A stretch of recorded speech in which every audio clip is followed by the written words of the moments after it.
Good morning. My name is Reverend Patrick Mahoney. I'm director of the Christian Defense Coalition. I'm going to turn the news conference over in just a moment to Troy Newman, who's the director of Operation Rescue and president of Operation Rescue in Wichita, Kansas. I'm director of the Christian Defense Coalition based in Washington, D.C. Just a couple of points before I turn it over to Troy. This is a human rights issue here this morning. Whatever your views are on abortion, and of course we believe in the sanctity of life, we believe in human rights, we believe in equal justice for all, but wherever you stand on the issue, women across America are being butchered. And there is no regulation. Right now, today in America, the most unregulated business is the abortion industry. Veterinarian hospitals have more regulations than abortion clinics. Your local deli at your supermarket has more regulations than abortion clinics. Abortion clinics across America, I will say again clearly, it's the most unregulated business in America. And if you support women, if you support human rights, if you support consumer protection, this is an outrage. And it will become more outrageous as I turn it over to Troy Newman, and then residents from the state of Maryland will be sharing. Troy?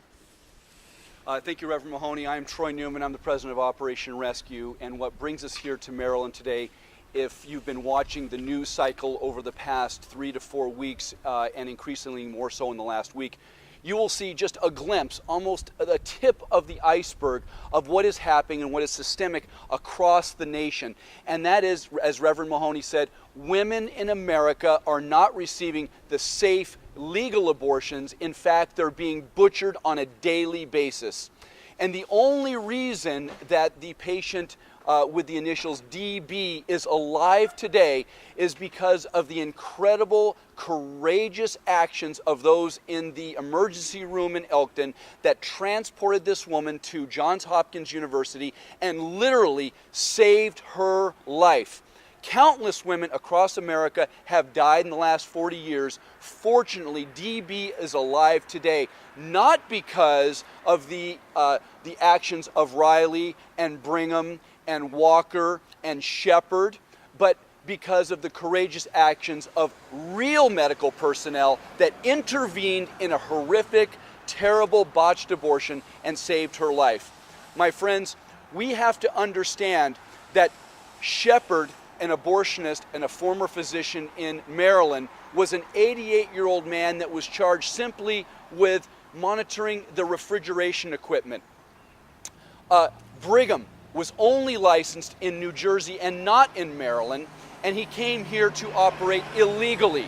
Riley is a convicted felon who served 1 year in Leavenworth for credit card fraud, failed her medical test 3 times before she finally obtained it, and was under training by an unlicensed physician in Maryland.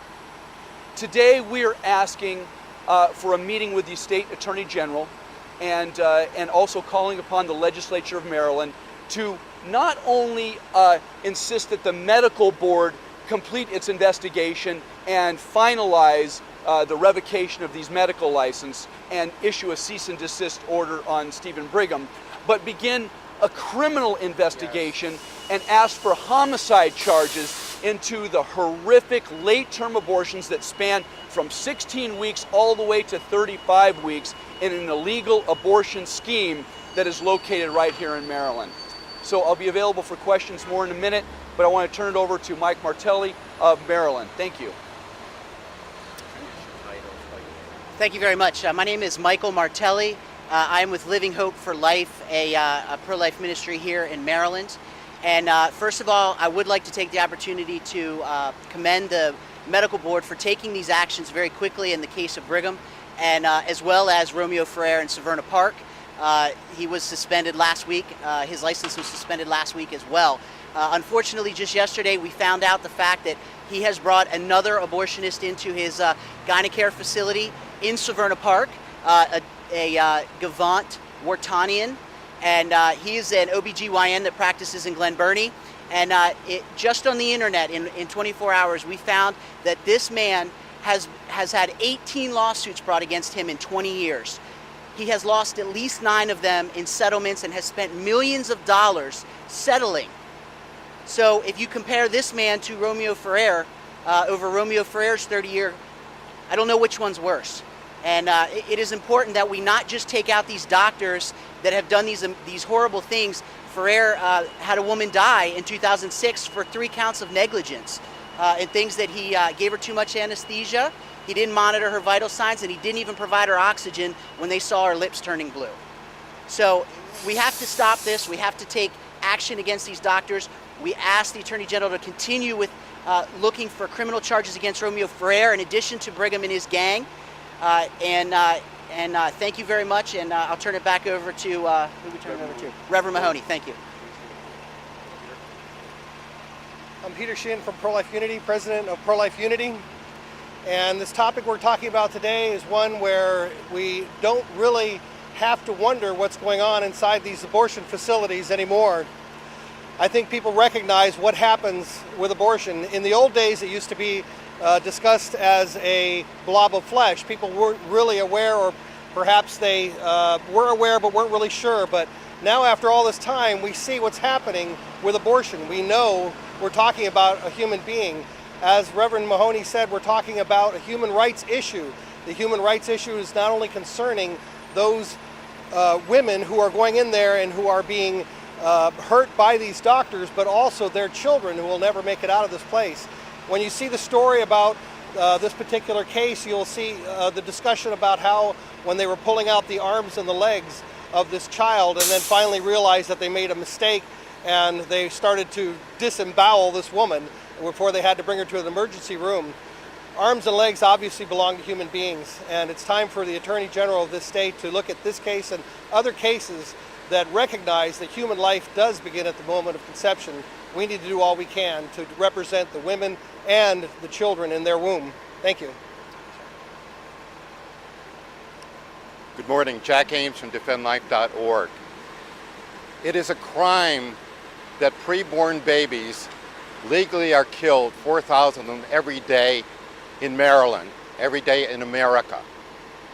We are very encouraged by the fact that 4 abortionists now are going to be retired: Brigham, Shepard, Riley, and Ferrer. Ferrer's suspension is temporary. We call on the Maryland Board of Physicians to revoke it permanently. Also, Dr. Riley, the abortionist from Salt Lake City, who comes to Maryland to kill babies. Here's what she said when she took her patient, the one who almost died as a result of the botched abortion, DB, to Elkin Hospital. She said, "I'm from the secret abortion mill here in Elkton." She's not very smart. A year in Leavenworth for credit card fraud, having failed her medical exam 3 times. This is not the type of physician we need in Maryland. The Maryland Board of Physicians needs to clean up their act, tighten up their regulations, and so does the House of Delegates in the State Senate here in Maryland. Right. Very good.